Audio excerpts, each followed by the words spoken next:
क्या आप जानते हैं, एक सर्वे के अनुसार 70% लोग अपने काम के दौरान तनाव और कंफ्यूजन महसूस करते हैं। क्या आप भी कभी ये सोचते हैं कि आपकी टीम, परिवार या दोस्त आपकी बात समझ नहीं पा रहे? या आप बार बार सलाह देते देते थक चुके हैं, लेकिन फिर भी लोग अपने तरीके से ही काम करते हैं? अगर हाँ, तो यह कहानी आपके लिए है। यह कहानी सिर्फ एक किताब की नहीं है, बल्कि यह एक ऐसा आईना है जो आपकी सोच और आदतों को बदल सकता है। द कोचिंग हैबिट एक ऐसी किताब है जो आपको सिखाती है कि कैसे सवाल पूछकर, सुनकर और सही समय पर सही सलाह देकर न केवल दूसरों की मदद करें बल्कि खुद को भी बेहतर बनाएं। चलिए अब हम इस किताब की शुरुआत करते हैं और जानते हैं इसके 7 पावरफुल चैप्टर्स। चैप्टर 1, आपकी सलाह की लत विस्तृत। राहुल एक अनुभवी टीम लीड था, जिसकी पूरी टीम हर छोटी बड़ी बात पर उसी के पास दौड़कर आती थी। राहुल सर, ये प्रोजेक्ट में क्या करना चाहिए? राहुल सर, ये क्लाइंट को क्या जवाब दें? हर समस्या का समाधान राहुल से मांगा जाता था। धीरे धीरे यह सिलसिला ऐसा हो गया कि दिन का आधे से ज्यादा समय राहुल इन्हीं सवालों के जवाब देने में खर्च करने लगा। शुरुआत में उसे यह अच्छा लगता था। उसे लगा कि टीम को उसकी जरूरत है और वह उनकी मदद करके एक अच्छा लीडर बन रहा है। लेकिन कुछ समय बाद उसने महसूस किया कि इससे उसकी टीम के लोग खुद सोचने और निर्णय लेने की क्षमता खो रहे हैं। हर बार जब वह किसी को सलाह देता, तो टीम के सदस्य इसे हल्का फुल्का लेकर अगले सवाल के लिए तैयार हो जाते। एक दिन उसने देखा कि एक आसान सी समस्या को हल करने के लिए भी उसकी टीम ने उसे बुलाया। यह देखकर राहुल परेशान हो गया। उसने महसूस किया कि वह खुद समस्या हल करने वाली मशीन बन गया है और इससे उसकी टीम पर भी बुरा असर पड़ रहा है। न तो उसकी टीम में कोई नई स्किल डेवलप हो रही थी और न ही राहुल को अपने दूसरे महत्वपूर्ण कामों के लिए समय मिल रहा था। सबक लेखक माइकल बंगी स्टेनियर इस बारे में बहुत दिलचस्प बात करते हैं। वह कहते हैं, सलाह देना एक लत की तरह है। इसे सुनकर राहुल ने भी सोचा कि जब भी उसकी टीम कोई समस्या लेकर आती है, तो उसका पहला रिएक्शन यही होता है कि तुरंत समाधान देना। इसे करते हुए उसे थोड़ी खुशी भी मिलती है, क्योंकि इससे उसे लगता है कि वह उपयोगी साबित हो रहा है। लेकिन माइकल बताते हैं कि सलाह देना हमेशा मददगार नहीं होता। जब हम बार बार सलाह देते हैं, तो सामने वाले व्यक्ति की सोचने और सीखने की क्षमता कम हो जाती है। इसे समझने के लिए आप एक छोटी सी तुलना कर सकते हैं। अगर कोई बच्चा हमेशा अपने माता पिता से ही पूछे कि उसे हर बार क्या करना चाहिए, तो क्या वह कभी अपने फैसले लेना सीखेगा? यही बात यहाँ भी लागू होती है। इसलिए हमें अपनी सलाह देने की आदत को पहचानने और इसे कंट्रोल करने की जरूरत है। यह आसान नहीं है, क्योंकि यह एक लत की तरह है। सलाह देना हमें एक पल के लिए अच्छा महसूस कराता है, लेकिन हमें यह समझना होगा कि इसका लंबे समय में नकारात्मक प्रभाव पड़ सकता है। क्या करना चाहिए? माइकल कहते हैं कि हमें सवाल पूछने की आदत को विकसित करना चाहिए। सलाह देने के बजाय जब कोई आपके पास समस्या लेकर आए, तो उनसे सवाल पूछें, आपको क्या लगता है, इसका समाधान क्या हो सकता है? क्या आपने पहले भी ऐसा कुछ अनुभव किया है? आपको क्या लगता है, अगर हम इसे ऐसे हल करें तो क्या होगा? सवाल पूछने से न केवल सामने वाला खुद सोचने लगता है, बल्कि यह उसे समस्या को गहराई से समझने का मौका भी देता है। इससे राहुल जैसे लोगों का समय भी बचेगा और उनकी टीम में आत्मनिर्भरता बढ़ेगी। याद रखने वाली बात, सलाह देना बुरा नहीं है, लेकिन इसे सीमित करें। ज्यादा सलाह देने से लोग आपकी सलाह को हल्के में लेने लगते हैं। इसलिए अगली बार जब कोई समस्या लेकर आए, तो समाधान देने से पहले एक सवाल जरूर पूछें।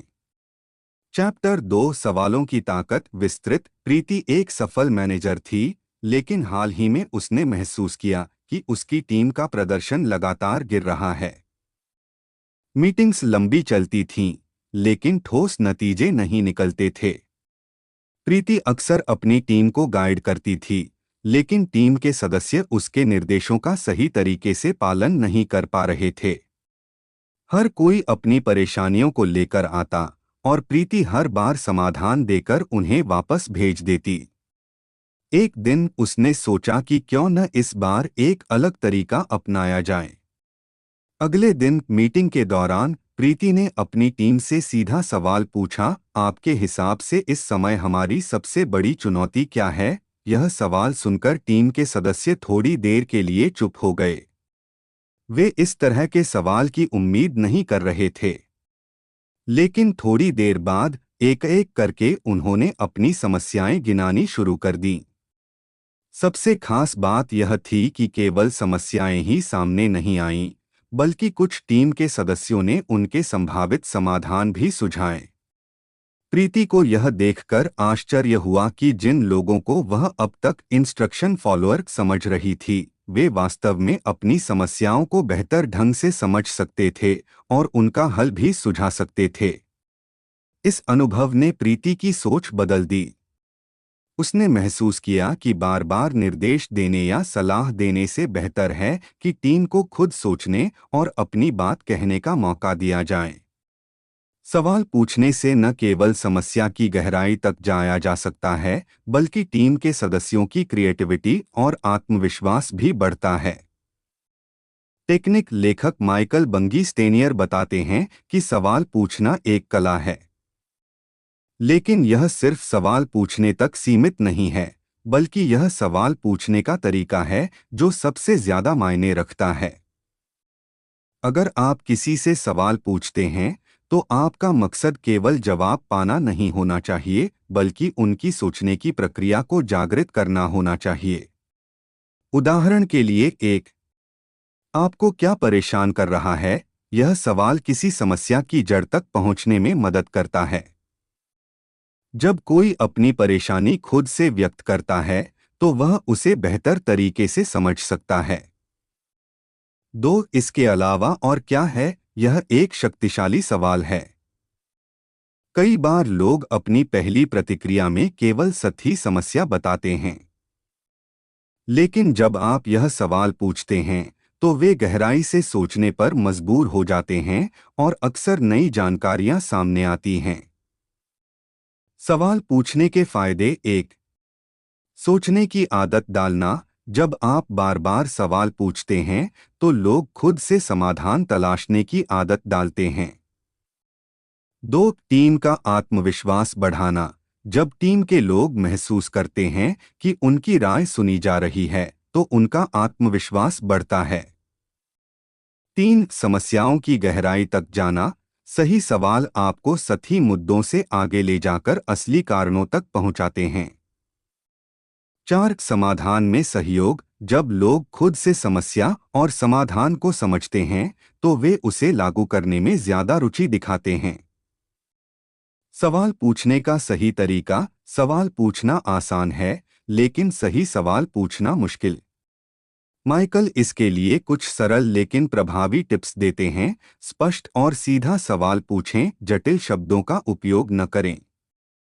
सवाल ऐसा हो जिसे सामने वाला तुरंत समझ सके। सवाल के जवाब को ध्यान से सुनें। अगर आप सवाल पूछकर जवाब पर ध्यान नहीं देंगे, तो सामने वाले को लगेगा कि आप उसकी बातों को महत्व नहीं दे रहे। खुले खुले सवाल पूछें, हाँ या नहीं में जवाब देने वाले सवालों से बचें। इसके बजाय ऐसे सवाल पूछें जो गहराई से सोचने पर मजबूर करें। व्यावहारिक उदाहरण। कल्पना करें कि एक टीम का प्रदर्शन खराब हो रहा है। इसके लिए मैनेजर सवाल पूछ सकता है। आपको क्या लगता है, हमारी सबसे बड़ी कमजोरी क्या है? हम चीजों को बेहतर बनाने के लिए क्या कर सकते हैं? 3 आपके हिसाब से हमारी सबसे बड़ी प्राथमिकता क्या होनी चाहिए? इन सवालों का असर यह होगा कि टीम न केवल अपनी समस्याओं को समझेगी, बल्कि उनमें सुधार के लिए कदम भी उठाएगी। याद रखें, सवाल पूछने की ताकत केवल एक बातचीत को बेहतर बनाने तक सीमित नहीं है। यह एक ऐसा जरिया है जिससे आप दूसरों को सशक्त बना सकते हैं, उनकी सोचने की क्षमता को बढ़ा सकते हैं और एक प्रभावशाली लीडर बन सकते हैं। अगली बार जब भी कोई समस्या सामने आए, तो तुरंत समाधान देने के बजाय सवाल पूछने की आदत डालें। चैप्टर 3 फोकस्ड बातचीत विस्तृत। आदित्य एक प्रोजेक्ट मैनेजर था जो अपनी टीम के साथ लंबी लंबी मीटिंग्स करता था। हर बार वह हर समस्या को गहराई से समझने की कोशिश करता, हर छोटे बड़े पहलू पर चर्चा करता और हर सदस्य को अपनी राय देने के लिए कहता। लेकिन इसके बावजूद मीटिंग्स के बाद भी टीम को स्पष्ट दिशा नहीं मिल पाती थी और काम समय पर पूरा नहीं हो पाता था। आदित्य को लगता था कि ज्यादा समय और ज्यादा चर्चा से वह बेहतर परिणाम पा सकेगा। लेकिन धीरे धीरे उसने महसूस किया कि उसकी टीम भी इन मीटिंग्स से थक चुकी थी। वह जितना ज्यादा समय देता, उतने ही ज्यादा सवाल उठते और समाधान की बजाय नई समस्याएं सामने आ जातीं। एक दिन आदित्य ने अपने एक मेंटर से यह समस्या साझा की। उसके मेंटर ने एक सरल लेकिन प्रभावी सुझाव दिया। हर बातचीत में यह तय करो कि कौन सी बात सबसे ज्यादा जरूरी है। फालतू की बातों पर समय मत बर्बाद करो। इसके बाद अगली मीटिंग में आदित्य ने अपनी टीम से सीधा सवाल पूछा, इस समय हमारे लिए सबसे जरूरी काम क्या है? यह सुनकर टीम के सभी सदस्य थोड़ी देर चुप रहे। लेकिन फिर हर कोई सोचने लगा कि कौन सी समस्या सबसे ज्यादा प्राथमिकता की हकदार है। इस सवाल ने आदित्य की टीम में एक नई ऊर्जा भर दी। टीम के सदस्यों ने अपनी प्राथमिकताएं साझा कीं और आदित्य को भी यह स्पष्ट हो गया कि किस पर फोकस करना चाहिए। इसके बाद उसकी मीटिंग्स का समय आधा हो गया, लेकिन परिणाम दोगुने बेहतर होने लगे। समाधान लेखक माइकल बंगी स्टेनियर कहते हैं कि बातचीत का फोकस सिर्फ समस्या गिनाने तक सीमित नहीं होना चाहिए। बातचीत का असली मकसद यह होना चाहिए कि कौन सी समस्या सबसे ज्यादा ध्यान देने लायक है और उसका समाधान कैसे निकाला जाए। जब हम किसी समस्या पर चर्चा करते हैं, तो कई बार बातचीत भटकने लगती है। लोग अपनी अपनी परेशानियां गिनाने लगते हैं और बातचीत का असली उद्देश्य खो जाता है। माइकल इसे रोकने के लिए एक बेहद सरल लेकिन शक्तिशाली सवाल सुझाते हैं, इस समय आपके लिए सबसे जरूरी चीज क्या है? इस सवाल के फायदे। 1 प्राथमिकता तय करना। यह सवाल किसी भी बातचीत को सही दिशा देता है। यह आपको और सामने वाले को सोचने पर मजबूर करता है कि क्या वाकई जिस पर आप समय बर्बाद कर रहे हैं, वह सबसे जरूरी है। 2 भटकाव रोकना। जब बातचीत फोकस्ड होती है, तो समय और ऊर्जा बर्बाद नहीं होती। 3 स्पष्टता। यह सवाल बातचीत को सरल और प्रभावी बनाता है। 4 तेजी से निर्णय लेना। जब आप जानते हैं कि सबसे जरूरी काम क्या है, तो निर्णय लेना आसान हो जाता है। फोकस्ड बातचीत के 3 चरण। 1 सवाल पूछें। बातचीत शुरू करते समय यह स्पष्ट कर लें कि बातचीत का मकसद क्या है। उदाहरण के लिए, इस समय हमारी सबसे बड़ी प्राथमिकता क्या है? क्या इस समस्या का हल निकाले बिना हम आगे बढ़ सकते हैं? 2 प्राथमिकता तय करें। जब सभी संभावनाएं सामने आ जाएं, तो यह तय करें कि किस पर सबसे पहले काम करना है। 3 कार्रवाई करें। बातचीत को केवल चर्चा तक सीमित न रखें। अंत में यह सुनिश्चित करें कि हर कोई अपनी भूमिका समझ रहा है और अगले कदम क्या होंगे। व्यावहारिक उदाहरण। कल्पना कीजिए कि आप एक टीम लीडर हैं और आपकी टीम को एक डेडलाइन का सामना करना है। टीम के सदस्य अपनी अपनी समस्याएं लेकर आपके पास आते हैं। यह स्थिति बेहद उलझन भरी हो सकती है।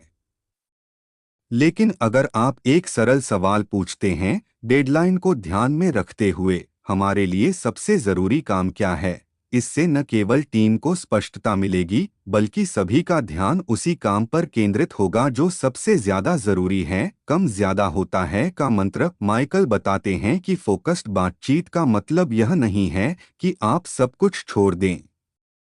इसका मतलब यह है कि आप केवल उन बातों पर ध्यान दें जो सबसे ज्यादा मायने रखती हैं। बहुत ज्यादा बात करने, सोचने या योजना बनाने की बजाय कम लेकिन सही बातचीत करना ज्यादा प्रभावी होता है। आपके लिए व्यावहारिक टिप्स। एक, हर बातचीत से पहले सोचें, क्या मैं सही दिशा में बात कर रहा हूं? दो, समय को सीमित करें। ज्यादा लंबी बातचीत अक्सर भटकाव पैदा करती है। तीन, हर बार बातचीत के अंत में यह तय करें कि अगला कदम क्या होगा। याद रखें, फोकस्ड बातचीत केवल समय बचाने का तरीका नहीं है, बल्कि यह आपके काम और रिश्तों में स्पष्टता और गुणवत्ता लाने का एक तरीका है।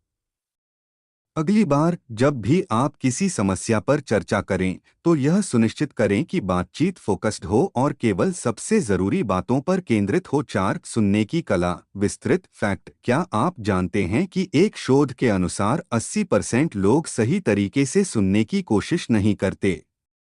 वे या तो सुनते समय अपने जवाब के बारे में सोच रहे होते हैं या किसी और बात में उलझे होते हैं। इस वजह से बातचीत में असली जुड़ाव नहीं बन पाता। सुनना सिर्फ एक साधारण क्रिया नहीं है, यह एक कौशल है जिसे समझने और विकसित करने की जरूरत होती है। अक्सर हम सुनते तो हैं, लेकिन उस सुनने में गहराई नहीं होती। कहानी। स्मिता एक बहुत ही चुलबुली और बातूनी लड़की थी। वह अपने दोस्तों के साथ समय बिताना पसंद करती थी। लेकिन स्मिता की एक आदत थी, वह हमेशा किसी की बात काट देती थी। जैसे ही कोई कुछ कहने की कोशिश करता, वह बीच में बोल पड़ती। उसके दोस्त शुरुआत में यह बात नजरअंदाज कर देते थे, लेकिन धीरे धीरे उनकी चुप्पी बढ़ने लगी। एक दिन उसके सबसे अच्छे दोस्त ने उससे कहा, स्मिता, तुम्हें सुनना नहीं आता। तुम हमेशा बीच में बोलती हो और ऐसा लगता है कि तुम्हें हमारी बातों से कोई मतलब नहीं है। यह सुनकर स्मिता को गहरा झटका लगा। उसने कभी नहीं सोचा था कि उसकी इस आदत से लोग खुद को इतना उपेक्षित महसूस कर सकते हैं। उसने खुद से वादा किया कि वह अब अपनी सुनने की आदत पर काम करेगी। इसके बाद उसने दोस्तों के साथ बैठने पर अपनी बात करने की बजाय उनकी बातों को ध्यान से सुनना शुरू किया। उसने सीखा कि सुनने का मतलब केवल शब्दों को सुनना नहीं, बल्कि उनके पीछे छिपी भावनाओं को समझना भी है। धीरे धीरे उसने महसूस किया कि जब वह ध्यान से सुनती थी, तो लोग उससे ज्यादा सहज और करीब महसूस करते थे। सबक। माइकल बंगी स्टेनियर बताते हैं कि सुनने का मतलब केवल शब्द सुनना नहीं है, यह उससे कहीं ज्यादा है। जब आप किसी की बात सुनते हैं, तो आप उनकी भावनाओं और उनके दृष्टिकोण को समझने की कोशिश कर रहे होते हैं। सुनने की इस गहरी प्रक्रिया से लोग आपसे जुड़ा हुआ महसूस करते हैं। सुनने की कला क्यों जरूरी है? एक, विश्वास बढ़ता है। जब आप किसी को ध्यान से सुनते हैं, तो वह महसूस करता है कि आप उसकी परवाह करते हैं। यह एक मजबूत रिश्ता बनाने की नींव है। दो, भावनाओं को समझने में मदद। कई बार लोग जो कह रहे होते हैं, वह उनकी असली भावना नहीं होती। ध्यान से सुनने पर आप उनकी असली भावना और जरूरत को पहचान सकते हैं। तीन, बेहतर समाधान। जब आप सुनने की कला में माहिर हो जाते हैं, तो आप किसी भी समस्या को गहराई से समझ पाते हैं। इससे समाधान अधिक प्रभावी और सार्थक हो जाता है। चार, भ्रम और गलतफहमी कम होती है। अक्सर बातचीत में सुनने की कमी के कारण गलतफहमियां पैदा होती हैं। सही तरीके से सुनने से आप इनसे बच सकते हैं। सुनने की कला को कैसे विकसित करें? एक, बिना बात काटे सुने। जब कोई बोल रहा हो तो बीच में न टोकें, उन्हें अपनी बात पूरी करने दें। दो, ध्यान दें। सुनने का मतलब केवल कान से सुनना नहीं है। अपनी बॉडी लैंग्वेज, आंखों का संपर्क और चेहरे के भावों से भी दिखाएं कि आप सुन रहे हैं। तीन, सवाल पूछें। जब सामने वाला अपनी बात पूरी कर ले तो उससे जुड़ा सवाल पूछें। यह दिखाता है कि आप उसकी बात को समझने में रुचि रखते हैं। चार, भावनाओं को समझें। शब्दों के पीछे छिपे इमोशंस को पकड़ने की कोशिश करें। उदाहरण के लिए, अगर कोई गुस्से में है तो यह जानने की कोशिश करें कि उसकी नाराजगी की वजह क्या है। पांच, रुकावटें हटाएं। जब आप किसी को सुन रहे हों तो अपना फोन, लैपटॉप या अन्य चीजें दूर रखें। पूरी तरह से बातचीत पर ध्यान केंद्रित करें। व्यावहारिक उदाहरण, कल्पना करें कि आपका एक दोस्त परेशान है और आपसे अपनी समस्या शेयर कर रहा है। अगर आप केवल उसकी बातों को सुनते हैं लेकिन उसका फोन चेक करते रहते हैं तो वह महसूस करेगा कि आप उसकी परवाह नहीं करते। इसके विपरीत, अगर आप उसे ध्यान से सुनें, उसकी भावनाओं को समझें और कहें, मुझे समझ में आ रहा है कि यह स्थिति तुम्हारे लिए कितनी मुश्किल है, तो वह न केवल आपकी परवाह महसूस करेगा बल्कि आप दोनों के बीच रिश्ता भी मजबूत होगा। सुनने का असली मतलब, माइकल बताते हैं कि सुनना केवल कान से नहीं बल्कि दिल और दिमाग से होता है। जब आप दिल से सुनते हैं तो लोग आपको केवल एक सुनने वाला नहीं बल्कि अपना साथी मानते हैं। याद रखें, सुनने की कला केवल बातचीत का हिस्सा नहीं है बल्कि यह एक ऐसा कौशल है जो हर रिश्ते को मजबूत बना सकता है। चाहे वह आपकी टीम के साथ हो, आपके दोस्तों के साथ हो या परिवार के साथ, सुनने की आदत डालें और आप देखेंगे कि आपके रिश्ते कितने बेहतर हो जाते हैं।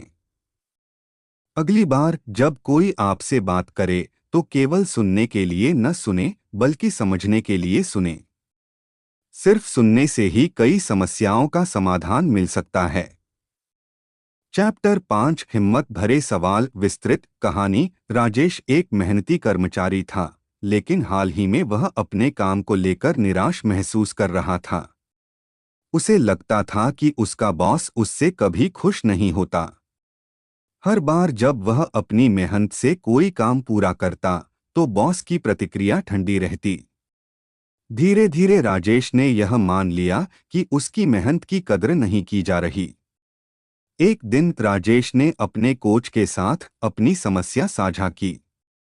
उसने कहा, मैं बहुत मेहनत करता हूँ, लेकिन मेरा बॉस मुझसे कभी खुश नहीं होता। शायद मैं उनके मानकों पर खरा नहीं उतरता। उसके कोच ने उससे सीधा सवाल पूछा, क्या तुमने कभी अपने बॉस से पूछा है कि वे तुमसे क्या उम्मीद रखते हैं? राजेश इस सवाल को सुनकर कुछ पल के लिए चुप हो गया। उसने सोचा कि क्यों वह अब तक यह सवाल पूछने की हिम्मत नहीं जुटा पाया। अगले दिन उसने अपनी झिझक को तोड़ा और अपने बॉस से खुलकर बातचीत की। उसने पूछा, आप मुझसे क्या उम्मीद रखते हैं और क्या मेरे काम में कोई सुधार की जरूरत है? उसका बॉस पहले थोड़ा चौंका, लेकिन फिर उसने स्पष्ट रूप से अपनी अपेक्षाएं बताईं। राजेश को यह समझ में आया कि कई बार वह गलत दिशा में मेहनत कर रहा था। इस बातचीत ने उसकी सारी उलझनें दूर कर दी। न केवल उसने अपनी परफॉर्मेंस में सुधार किया, बल्कि बॉस के साथ उसका रिश्ता भी मजबूत हुआ। सीख। लेखक माइकल बंगी स्टेनियर कहते हैं कि हिम्मत भरे सवाल अक्सर सबसे बड़े बदलाव लाते हैं। यह सवाल पूछना आसान नहीं होता, क्योंकि ये सवाल हमें हमारी असुरक्षाओं और झिझक का सामना करने पर मजबूर करते हैं। लेकिन जब आप सही समय पर सही सवाल पूछने की हिम्मत करते हैं तो इसका असर गहरा और सकारात्मक होता है। हिम्मत भरे सवाल क्यों जरूरी हैं? एक, साफ साफ बातें सामने आती हैं। जब आप सीधे सवाल पूछते हैं तो भ्रम और गलतफहमियां दूर हो जाती हैं। दो, विश्वास और पारदर्शिता बढ़ती है। हिम्मत भरे सवाल केवल आपके आत्मविश्वास को नहीं बढ़ाते, बल्कि सामने वाले व्यक्ति के साथ आपके रिश्ते को भी मजबूत करते हैं। 3, दिशा मिलती है। सही सवाल पूछने से आपको यह समझने में मदद मिलती है कि आप कहाँ गलत जा रहे हैं और सही दिशा क्या होनी चाहिए। 4, विकास के अवसर मिलते हैं। कठिन सवालों के जवाब से आपको अपनी कमजोरियों को पहचानने और सुधारने का मौका मिलता है। हिम्मत भरे सवाल पूछने में लोगों को डर क्यों लगता है? 1, अस्वीकृति का डर। कई लोग सोचते हैं कि अगर वे कठिन सवाल पूछेंगे तो उनका मजाक उड़ाया जाएगा या उन्हें टाल दिया जाएगा। 2, परिणामों का डर। कुछ सवालों के जवाब हमें हमारी कमियां दिखा सकते हैं और यह हर किसी के लिए सहज नहीं होता। 3, सामने वाले को असहज करने का डर। कभी कभी हमें लगता है कि कठिन सवाल पूछने से सामने वाला व्यक्ति नाराज हो सकता है। 4, अपनी असुरक्षा। हिम्मत भरे सवाल पूछने का मतलब यह है कि आपको अपनी कमजोरी या समस्या को स्वीकार करना होगा, जो कई बार मुश्किल होता है। कैसे पूछें हिम्मत भरे सवाल? 1, अपनी मंशा साफ रखें। सवाल पूछने से पहले यह तय कर लें कि आपका उद्देश्य क्या है।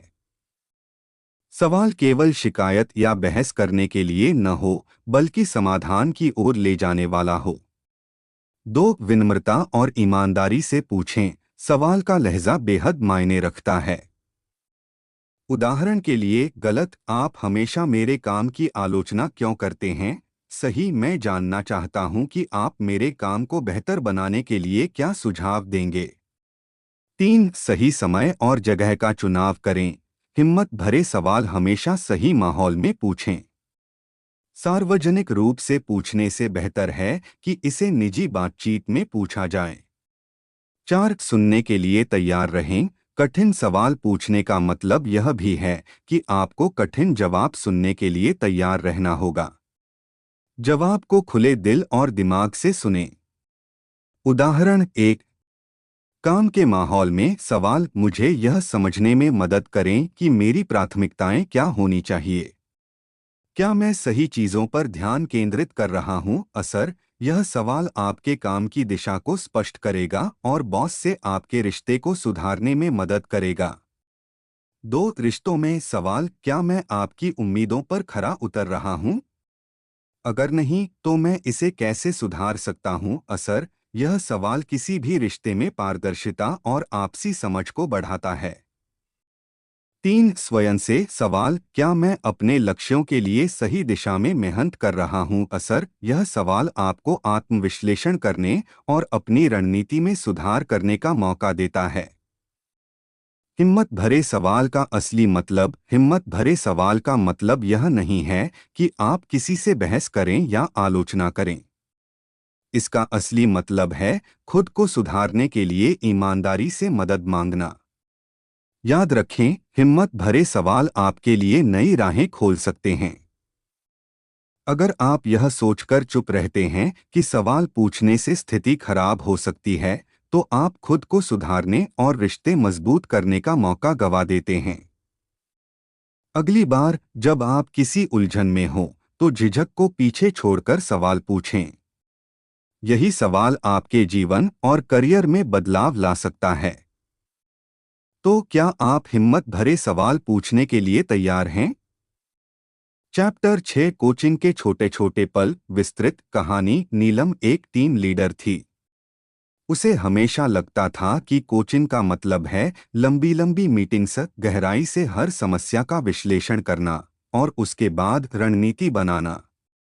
लेकिन व्यस्तता के चलते वह कभी अपनी टीम के लिए पर्याप्त समय नहीं निकाल पाती थी।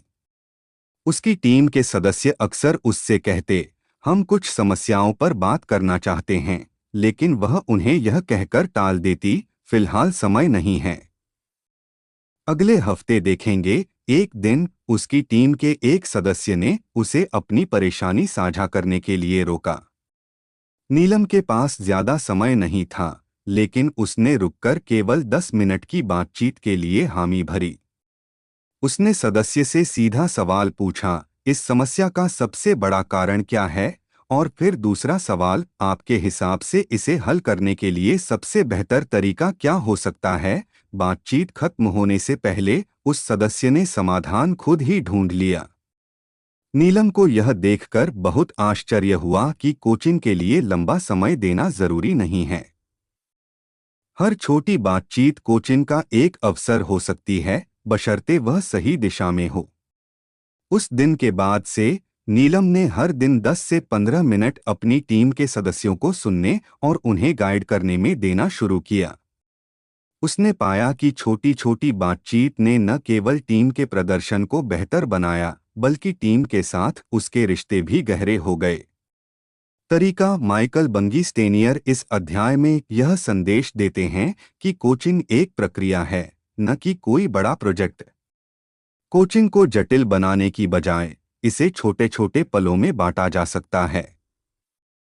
कैसे बनाएं कोचिंग के छोटे छोटे पल प्रभावी? एक, हर रोज 10 मिनट दें। दिन में 10 मिनट किसी व्यक्ति को उसकी समस्या पर ध्यान देने के लिए दें।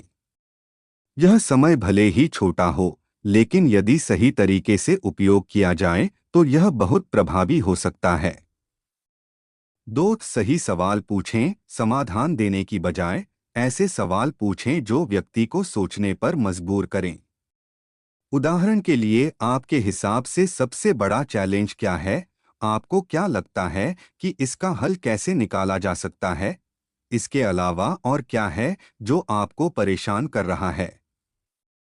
3, सुने, बोले नहीं। कोचिंग का सबसे महत्वपूर्ण हिस्सा है सुनना। जब आप किसी की समस्या सुनते हैं तो लोग महसूस करते हैं कि आप उनकी परवाह करते हैं। 4, तुरंत फीडबैक दें। अगर कोई अपनी समस्या साझा करता है तो उसे तुरंत फीडबैक दें। यह जरूरी नहीं कि आप उन्हें सीधे समाधान दें, बस यह दिखाएं कि आप उनकी बात को गंभीरता से ले रहे हैं। 5, हर बातचीत को एक मौका समझें। नीलम की तरह हर बातचीत को कोचिंग का अवसर मानें। यह किसी फॉर्मल सेटअप की जरूरत नहीं है। कोचिंग के छोटे छोटे पलों के फायदे। 1, समय की बचत। लंबी मीटिंग्स की बजाय छोटी छोटी कोचिंग से समय बचता है और लोग जल्दी समाधान तक पहुंचते हैं। 2, सकारात्मक बदलाव। जब टीम के सदस्य महसूस करते हैं कि उनकी समस्याएं सुनी जा रही हैं, तो उनका आत्मविश्वास बढ़ता है। 3, बेहतर प्रदर्शन। कोचिंग के छोटे पलों से लोग अपनी क्षमताओं को पहचानते हैं और अधिक प्रभावी तरीके से काम करते हैं। 4, मजबूत रिश्ते। जब आप किसी को ध्यान से सुनते हैं और सही दिशा में गाइड करते हैं तो उनके साथ आपका रिश्ता मजबूत होता है। 5, जल्दी निर्णय। छोटे छोटे कोचिंग पलों से समस्याओं को जल्दी हल किया जा सकता है, जो लंबी अवधि में बड़े फायदे लाते हैं। व्यावहारिक उदाहरण। 1, कार्यालय में एक कर्मचारी ने अपने लीडर से कहा, मुझे यह समझ नहीं आ रहा कि मैं अपनी प्राथमिकताएं कैसे तय करूं। लीडर ने केवल 5 मिनट का समय दिया और पूछा, आपको क्या लगता है कि सबसे जरूरी काम कौन सा है जो तुरंत असर दिखाएगा? इस सवाल ने कर्मचारी को सोचने पर मजबूर किया और उसने अपने काम की प्राथमिकता खुद ही तय कर ली। 2, रिश्तों में। एक दोस्त ने कहा, मुझे समझ नहीं आ रहा कि मैं अपनी लाइफ में क्या करूं। आपने पूछा, अगर सब कुछ मुमकिन हो तो आप सबसे पहले क्या करना चाहेंगे? इस सवाल ने दोस्त को आत्मविश्लेषण करने में मदद की। कोचिंग के छोटे छोटे पलों को कैसे पहचानें? 1, किसी की झिझक को समझें। जब कोई व्यक्ति अपनी समस्या को लेकर आपसे बात करना चाहता है तो यह एक कोचिंग का मौका है। 2, बातचीत को प्राथमिकता दें। ऑफिस, घर या दोस्तों के बीच हर बातचीत को एक अवसर समझें। 3, छोटे छोटे सुधार पर ध्यान दें। हर बार बड़ी समस्याओं को हल करने की कोशिश न करें। छोटे छोटे सुधार भी बड़े बदलाव ला सकते हैं। याद रखें, कोचिंग का मतलब यह नहीं है कि आपको लंबे समय तक किसी के साथ बैठकर जटिल समाधान निकालना है। यह छोटे छोटे पलों में होता है, जब आप सही सवाल पूछते हैं, ध्यान से सुनते हैं और सामने वाले को सोचने और समाधान खोजने के लिए प्रेरित करते हैं। हर दिन केवल 10 मिनट देकर आप न केवल किसी की समस्या को हल करने में मदद कर सकते हैं, बल्कि उनके जीवन में एक सकारात्मक बदलाव भी ला सकते हैं।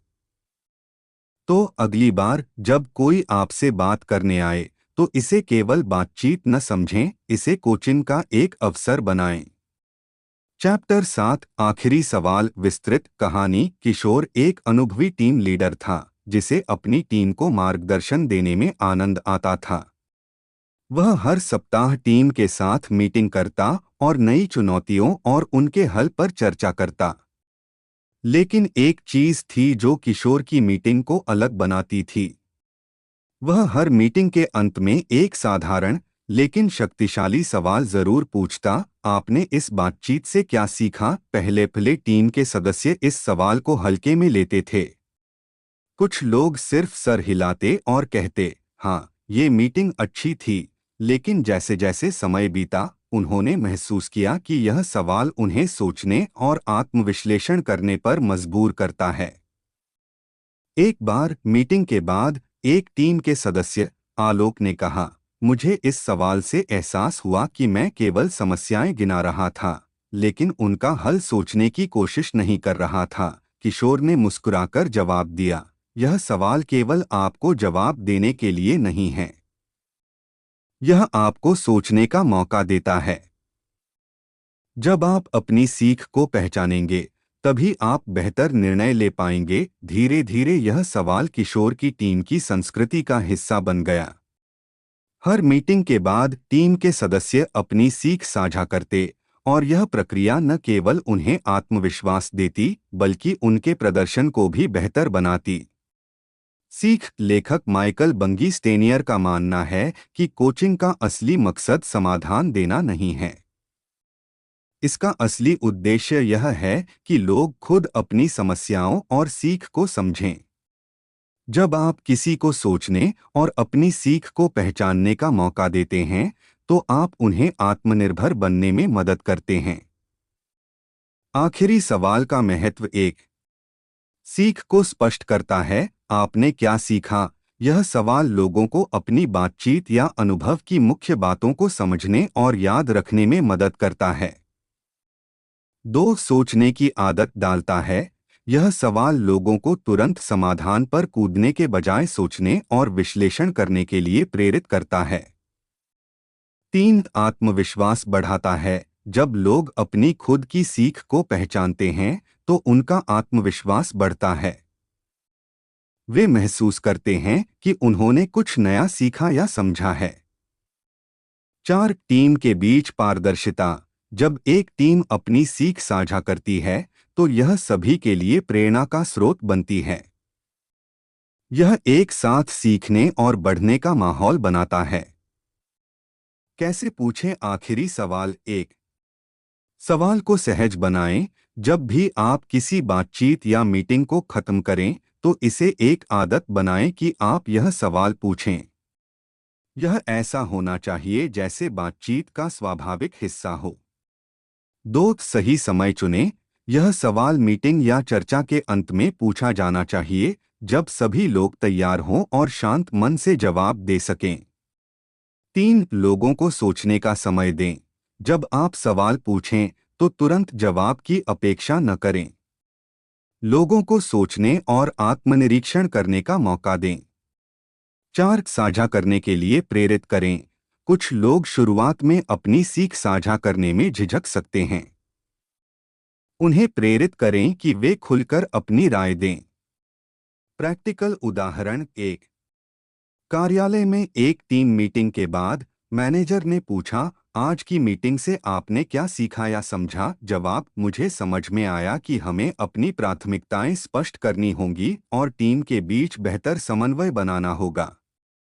दो रिश्तों में एक दोस्त से बातचीत के बाद आप पूछ सकते हैं, इस बातचीत ने तुम्हें क्या एहसास दिलाया? जवाब, मुझे महसूस हुआ कि अपनी भावनाओं को साझा करना कितना जरूरी है। तीन स्वयं से एक किताब पढ़ने या किसी अनुभव के बाद खुद से सवाल करें, इस अनुभव से मैंने क्या सीखा? जवाब, मुझे एहसास हुआ कि धैर्य रखना हर मुश्किल को हल कर सकता है। आखिरी सवाल क्यों प्रभावी है? 1.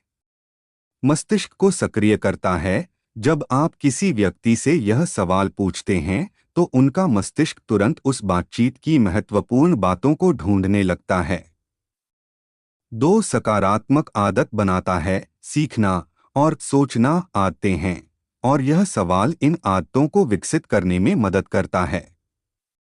3. दूसरों की क्षमता को बढ़ाता है।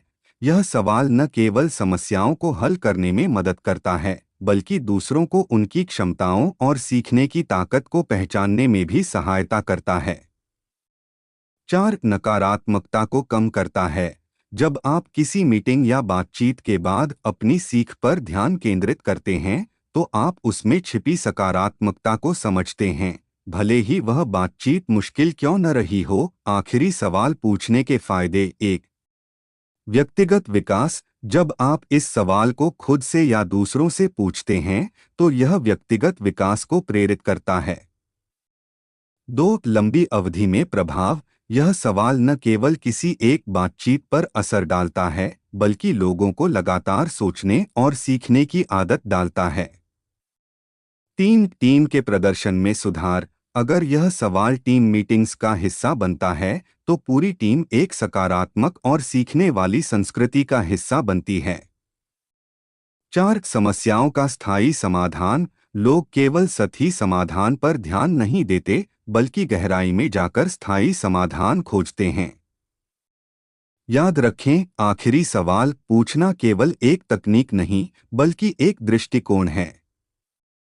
यह दूसरों को यह सिखाने का तरीका है कि उनके पास खुद समाधान ढूंढने की क्षमता है। तो अगली बार जब आप किसी मीटिंग, बातचीत या अनुभव को खत्म करें, तो यह सवाल जरूर पूछें, आपने इससे क्या सीखा? यह सवाल न केवल दूसरों को, बल्कि आपको भी एक बेहतर कोच, लीडर और इंसान बनने में मदद करेगा। यह किताब सिखाती है कि सवाल पूछने की ताकत से आप खुद और दूसरों की जिंदगी बदल सकते हैं। द कोचिंग हैबिट सिर्फ एक किताब नहीं, बल्कि एक आदत है जो आपको एक बेहतर लीडर, साथी और इंसान बना सकती है। हमें कमेंट में बताएं कि इस किताब में आपको सबसे अच्छा क्या लगा, और अगली बार किस किताब की कहानी सुनना चाहेंगे, हमें ज़रूर बताएं।